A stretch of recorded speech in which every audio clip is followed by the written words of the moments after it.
Welcome to RTV.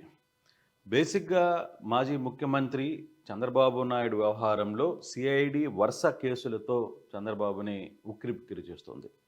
Skill development case ముగిసిన వెంటనే Amaravati inner ring road స్కామ్‌ని బయటపెట్టారు.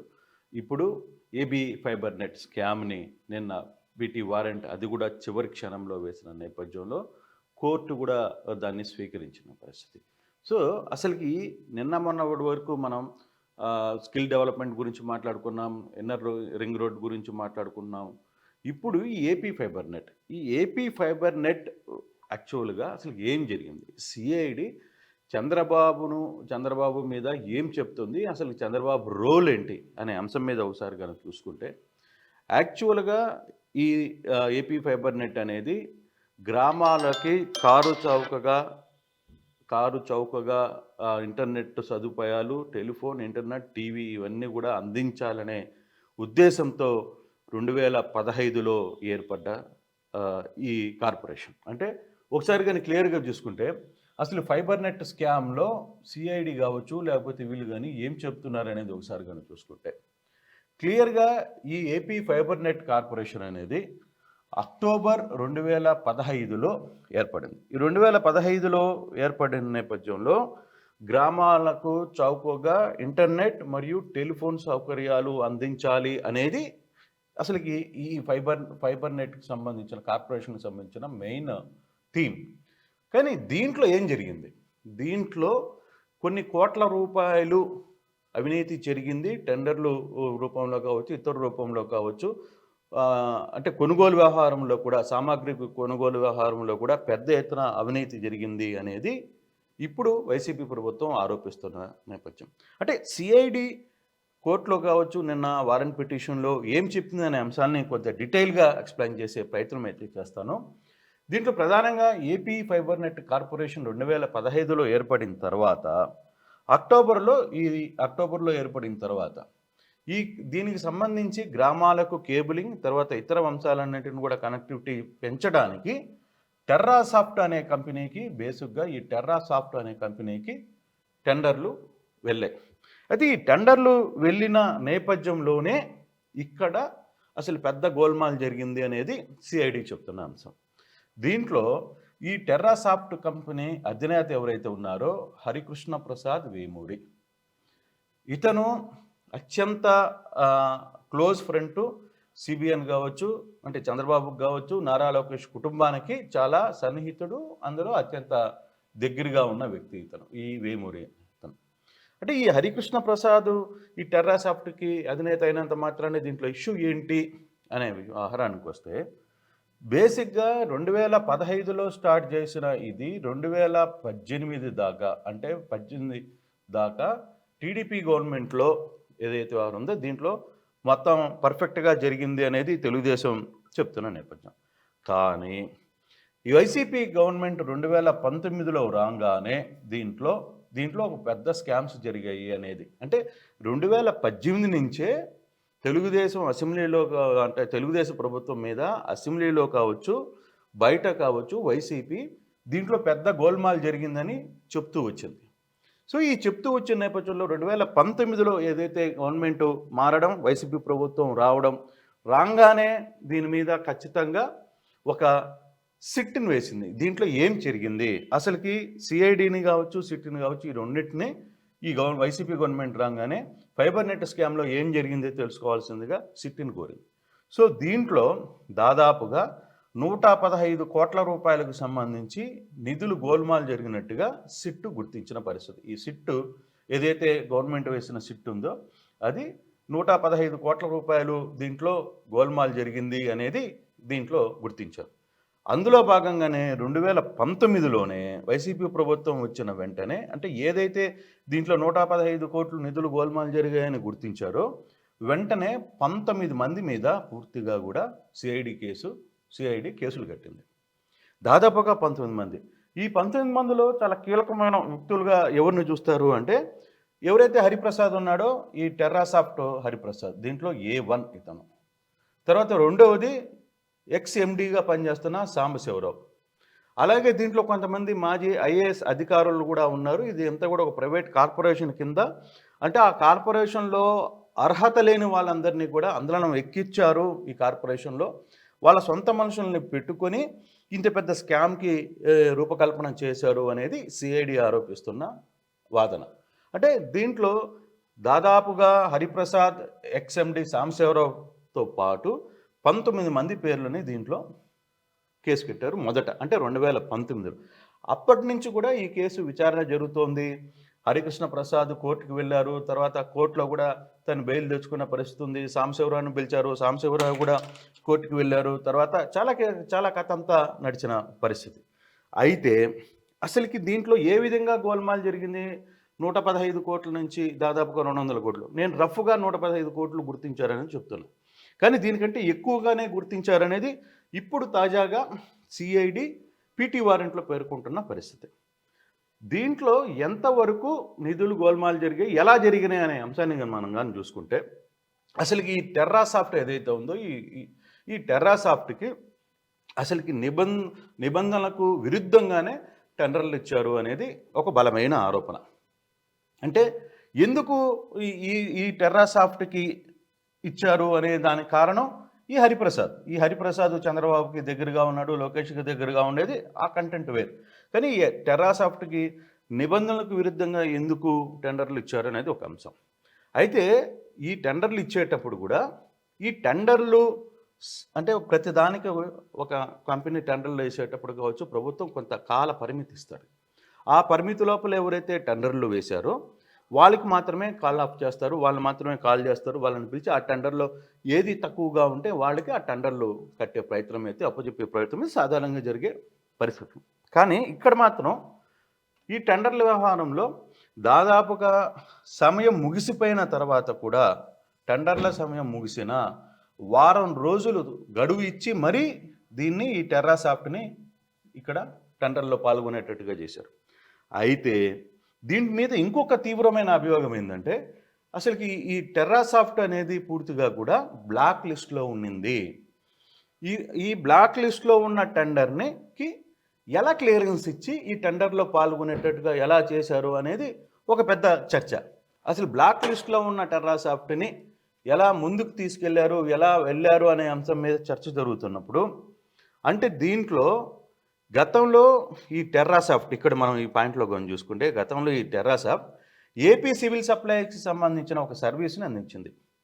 అంటే ఆ సర్వీసులో ఈ ఏపీ సివిల్ సప్లైస్ ఎదుగుడైంది ఆ గవర్నమెంట్లోనే అందించింది.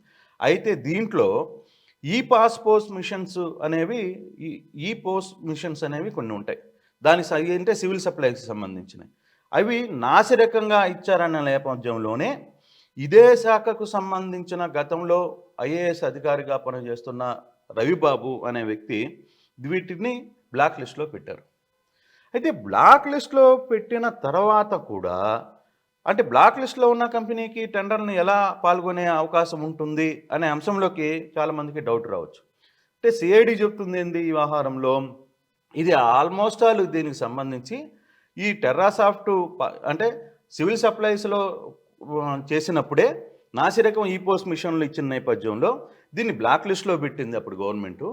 కానీ 2 నెలల్లోనే తిరిగి ఇదే కంపెనీకి క్లీన్ చిట్ ఇచ్చి మరీ వారం రోజులు గడువు ఇచ్చి దీన్ని మళ్ళీ ఈ టెండర్లోకి, ఏపీ ఫైబర్ టెండర్లోకి పాల్గొనే విధంగా చేయడంలో కూడా, అంటే గతంలో ఎవరైతే రవిబాబు అనే వ్యక్తి ఉన్నాడో ఆయన ఏదైతే బ్లాక్ లిస్ట్లో పెట్టాడో అదే వ్యక్తి మళ్ళీ దీనికి క్లీన్ చిట్ 2 నెలల్లో క్లీన్ చిట్ ఇవ్వడానికి అన్ని రకాలుగా సహకరించారనేది కూడా ఒక అభియోగం సిఐడి చేస్తుంది. ఇది ఎవరి వల్ల చేశారు అంటే, అప్పుడు కీలక వ్యక్తులుగా ఉన్న ముఖ్యమంత్రి చంద్రబాబు సూచనలా, లేకపోతే నారా లోకేష్ సూచనలా, ఇతర మంత్రుల ఎవరు సూచనలు చేశారు అనే దాని మీద ఇప్పుడు ఈ కేసు అంతా కూడా నడుస్తున్న పరిస్థితి మనం క్లియర్గా చూస్తాం. అయితే ఇప్పుడు దీంట్లో అంటే ఈ బ్లాక్ లిస్ట్లో ఉన్న టెర్రాకు టెండర్లు దక్కేలా హరిప్రసాద్కి హెల్ప్ ఎవరు చేశారు? లోకేష్ అండ్ చంద్రబాబు చేశారు, ప్రయత్నం చేశారు అనేది సిఐడి చెప్తున్న పరిస్థితి. అంటే ఈ ఫైబర్ నెట్లో ఏదైతే ఇది ఫస్ట్ ఫేజ్లో అసలు టోటల్ అమౌంట్ ఇది 320 కోట్ల రూపాయల టెండర్లు. ఫస్ట్ ఫేజ్లోనే దాదాపుగా 115 కోట్ల రూపాయల అవినీతి జరిగిందనేది సిఐడి గుర్తించిన పరిస్థితి. సో ఇందాక మనం అనుకున్నట్టుగా ఏదైతే టెర్రాసాఫ్ట్ కంపెనీకి ఇది 115 కోట్ల టెండర్లు వచ్చాయో, మరి అదే టెండర్లు అదే కంపెనీ గతంలో ఏపీ సివిల్ సప్లై సర్వీస్కి పనిచేసినప్పుడు వాళ్ళకి కొన్ని సామాన్లు అందించినప్పుడు అప్పుడు బ్లాక్ లిస్ట్లో ఉన్న కంపెనీ ఎలా 2 నెలల్లోనే తిరిగి దాని క్లీన్ చిట్ ఎలా వచ్చింది, మళ్ళీ అదే కంపెనీకి ఎందుకు ఇవ్వాలి అనే అంశం మీద ఒక పెద్ద చర్చ. ఇప్పుడు ఈ కేసు అంతా నడుస్తుంది, సిఐడి చుట్టిన కేసు అంతా కూడా ఈ వ్యవహారం మీదనే నడుస్తుంది అనమాట. సో అంటే ఒక బ్లాక్ లిస్ట్లో ఉన్న కంపెనీని తిరిగి దానికి క్లీన్ చిట్ ఇవ్వడం, ఆ క్లీన్ చిట్ ఇచ్చిన తర్వాత మళ్ళీ ఈ ఫైబర్ నెట్లో కూడా అదే కంపెనీ టెండర్లో పాల్గొనేదానికి కూడా వారం రోజులు ఎక్స్ట్రా గడువు ఇవ్వడం, ఇవన్నీ ఎవరి ప్రోద్బలంలో చేశారు, ఎందుకోసం చేశారు అంటే ఈ హరికృష్ణ ప్రసాద్ అనే వ్యక్తిని మెప్పించడం కోసం చేశారు అనేది చాలా క్లియర్గా చెప్తున్న అంశం. సో ఇదంతా కూడా సిఐడి సిట్ కావచ్చు వీళ్ళందరూ కూడా మాట్లాడుతున్న అంశం. సో ఈ నేపథ్యంలోనే సో టెండర్లు ఇంకొకటి కూడా జరిగింది దీంట్లో. ఈ బ్లాక్ లిస్ట్లో ఉన్న కంపెనీకి ఎలా ఇచ్చారనే అంశం ఒకటైతే, దీంట్లో ఈ రవిబాబు అనే వ్యక్తి కూడా హెల్ప్ చేశాడు అనేది మనం ఇందాక మాట్లాడుకున్నాం. అయితే ఇక్కడ చాలా ఇంకొక పెద్ద ఇది జరిగింది.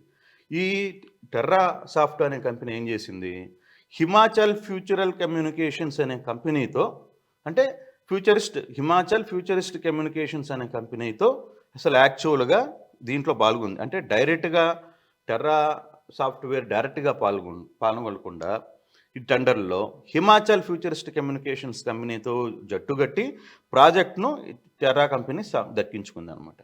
అంటే దీంట్లో తగ్గించుకునే దానికి కూడా ఒక బినామీ కంపెనీ లాంటిది ఒక హిమాచల్ ఫ్యూచరిస్ట్ కమ్యూనికేషన్స్ అనే దాని మీద అడ్డం పెట్టి దాన్ని ముందు పెట్టి టెండర్లో పాల్గొనిన తర్వాత ఈ 115 కోట్ల రూపాయలు టెండర్లను అంటే 320 కోట్ల రూపాయలు టెండర్లను తగ్గించుకున్న తర్వాత వెంటనే దాన్ని కూడా ఏం చేసింది టెర్రాసాఫ్ట్, దీన్ని కూడా హిమాచల్ కంపెనీని కూడా బయటికి పంపించేసింది కరెక్ట్గా. అంటే ఏదైతే ఒక కంపెనీతో ముందు పెట్టి టెర్రాసాఫ్ట్ ఆ టెండర్లను దక్కించుకుందో, గడిచిన అంటే దాని తర్వాత టెండర్లు వచ్చిన తర్వాత దాదాపు ఒక 2 నెలల్లోనే ఈ టెండర్లను దక్కించుకున్న తర్వాత కూడా ఈ హిమాచల్ కంపెనీని బయటికి పంపించేసిన పరిస్థితి. అంటే ఇదే వ్యవహారం మీద అప్పుడు హిమాచల్ ఫ్యూచరిస్ట్ కమ్యూనికేషన్కి సంబంధించిన వైస్ ప్రెసిడెంట్ అనిల్ జైన్ స్టేట్మెంట్ను కూడా అసలు ఏం జరిగింది, అప్పుడు ఎందుకు మీరు ముందుకు వచ్చారు, ఎవరి ద్వారా ముందుకు వచ్చారు అని ఒక స్టేట్మెంట్ను కూడా సిఐడి రికార్డ్ చేసిందని చెప్తున్నారు.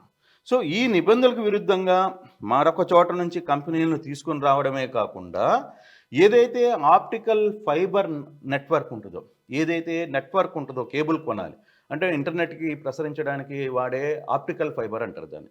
ఆ ఆప్టికల్ ఫైబర్కి సంబంధించిన కేబుల్స్ మొత్తం కూడా అవి కూడా నాసిరకంగానే కొనుగోలు చేశారు. అవి కనీసం ఇప్పుడు ఎక్కడున్నాయో తెలీదు, ఏ కేబుల్ మీద లేదు, ఎక్కడ ఉన్నదో లేదు, గ్రౌండ్లో లేదు, అట పోల్స్ మీద కూడా లేదు అనేది సిఐడి చెప్తున్న పరిస్థితి. సో ఓవరాల్గా చూసుకుంటే ఈ కేసుకు సంబంధించి మొత్తం వ్యవహారంలో ఇది కేవలం హరికృష్ణ ప్రసాద్ని మెప్పించడానికి, హరికృష్ణ ప్రసాద్ ఎవరైతే వేమూరి ఉన్నారో ఈ ప్రసాద్ వేమూరి నేరుగా చంద్రబాబుకి అత్యంత సన్నిహితుడు, నారా లోకేష్ కుటుంబ సభ్యుడు కాబట్టి ఖచ్చితంగా ఇది అంతా కూడా చంద్రబాబు సూచించిన ఆదేశాల మేరకే ఈ వ్యవహారం అంతా కూడా జరిగింది అనేది సిఐడి చాలా క్లియర్గా చెప్తుంది. సో ఈ వ్యవహారాన్ని మొత్తం కూడా మనం చూసుకుంటే ఇప్పుడు ఈ కేసుకు సంబంధించి 320 కోట్ల రూపాయలకు సంబంధించిన వ్యవహారంలో కావచ్చు, లేకపోతే ఈ స్కామ్కి సంబంధించిన వ్యవహారంలో ఇప్పుడు పీటీ వారెంట్ వేసిన పరిస్థితిని కూడా మనం చూసాం. ఈ పీటీ వారెంట్లో మరి ఎలా ముందుకు వెళ్తారు అంటే ఇప్పటికే హైకోర్టులో స్క్వాష్ పిటిషన్ నడుస్తోంది, దానికి సంబంధించిన వాదనలు పూర్తి కొనాలి, విన్నారు, తర్వాత తీర్పు రిజర్వ్ చేసిన నేపథ్యం. తీర్పు రిజర్వ్ చేసిన తర్వాత ఫర్దర్గా స్క్వాష్లో ఏ విధంగా వస్తుందో తెలియదు. మరవది ఇన్నర్ రింగ్ రోడ్డుకి సంబంధించి పీటీ వారెంట్ వేశారు ఏసీబీ కోర్టులో, దానికి సంబంధించి కూడా ఈరోజు ఏసీబీ కోర్టులో తమ వాదనలు వినే పరిస్థితి ఉంటుంది, ఈరోజు మాట్లాడతామని కూడా జడ్జి చెప్పిన పరిస్థితి. అదే సమయంలో నిన్న సాయంత్రం మరో కేసు చంద్రబాబు మీద చుట్టుకుంది, అది ఈ ఏపీ ఫైబర్ నెట్ స్కామ్.